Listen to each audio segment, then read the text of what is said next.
Taste the Daily. Ramanathapuram மக்களவை தொகுதியில் முன்னாள் முதலமைச்சர் ஓ பன்னீர்செல்வம் போட்டியிடும் நிலையில் அவரது பெயரிலேயே மேலும் 5 பேர் சுயேட்சையாக போட்டியிடுகிறார்கள். இதனால் பரப்புரை முதல் வாக்களிக்கும் நேரம் வரை குழப்பம் என்பது நிச்சயமாக இருக்கிறது. முன்னாள் முதல்வர் ஓ பன்னீர்செல்வம் மதுரை மேலக்கிழார்பட்டியைச் சேர்ந்த பன்னீர்செல்வம், ராமநாதபுரம் மாவட்டம் தெற்கு காட்டூரைச் சேர்ந்த ஓ பன்னீர்செல்வம், மதுரை வாகைக்குளத்தைச் சேர்ந்த ஓ பன்னீர்செல்வம், மதுரை சோலை அழகுபுரம் பகுதியைச் சேர்ந்த ஓ பன்னீர்செல்வம் என ஒரே பெயரில் மொத்தம் 5 பேர் போட்டியிடுகிறார்கள். ஆறாவதாக எம் பன்னீர்செல்வம் என்ற ஒருவரும் சுயேட்சையாக போட்டியிடுகிறார். இவர்கள் அத்தனை பேரும் சுயேட்சைகள் என்பதுதான் ராமநாதபுரம் மக்களவை தொகுதியின் சுவாரஸ்யம். வேட்புமனு தாக்கலில் ஆரம்பித்த குழப்பம் சின்னம் ஒதுக்குவது வரை நீடித்தது. 5 பன்னீர்செல்வமும் தங்களுக்கு வாழை சின்னத்தை ஒதுக்க கோரிய நிலையில் வாகைக்குளம் ஓபிஎஸ்க்கு வாழை சின்னம் கிடைத்தது. திராட்சை சின்னம் மதுரை சோலை அழகுபுரம் ஓபிஎஸ்க்கு ஒதுக்கப்பட்டது. முன்னாள் முதல்வர் ஓ பன்னீர்செல்வத்துக்கு இறுதியில் பலாப்பழ சின்னம் கிடைத்தது.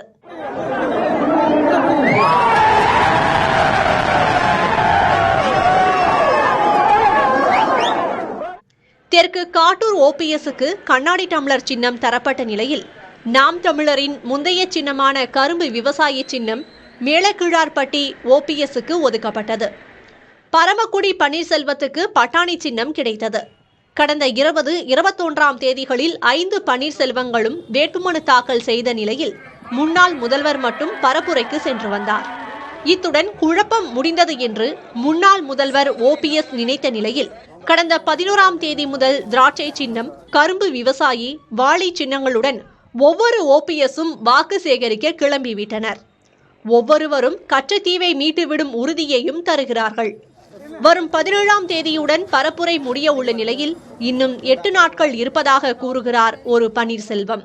நான் சுயேட்சை நிற்கிறேன். எங்கள் பெரியப்பா ஆண்ட மண்ணு இப்போ எம்பியாக இருந்திருக்காரு, முத்துராமலிங்கர் துணையாக இருந்திருக்காரு.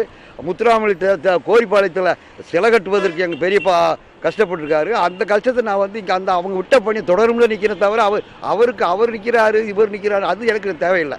அவங்க விஷயம் எனக்கு தேவையில்லை. அவர் நிற்கிறாரு, நான் எங்கள் பெரியப்பா விட்ட பணியை தொடருக்காக நான் நின்றுட்டுருக்கேன், வந்திருக்கேன்.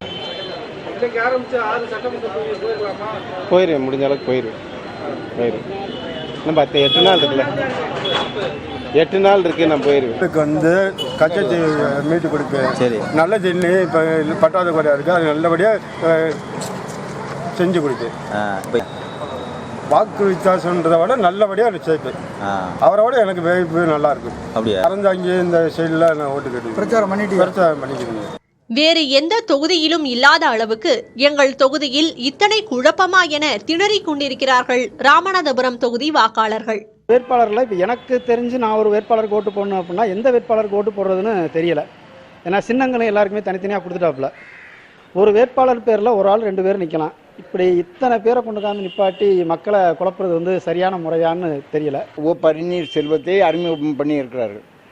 அவருக்கு எதிராக 5-6 பன்னீர்செல்வம் அறிமுகப்படுத்தியிருக்கார்கள். இதில் மக்களுடைய குழப்பம் என்னவென்றால், எந்த ஓபிஎஸ், எந்த சின்னத்தில் நாங்கள் வாக்களிப்பது, எந்த ஓபிஎஸ்ஸை நாங்கள் தேர்ந்தெடுப்பது, இது ஒரு புரியாத புதிராக இருக்கின்றது. தேர்தல்னா அதுக்கு ஒரு மரபு இல்லையா, ஒரு மகத்துவம் இல்லையா? விளையாட்டுத்தனமா ஏதோ சின்ன பிள்ளைய தட்டக்காட்டில் விட்ட மாதிரி காமெடி பண்ணிக்கிட்டு இருக்கிற தேர்தலை.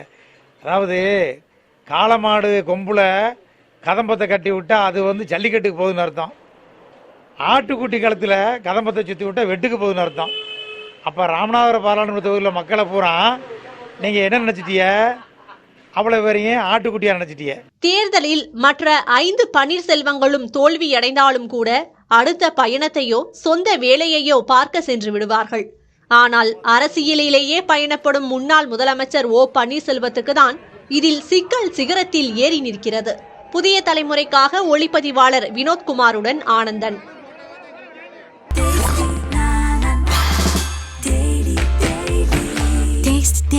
Taste the Daily.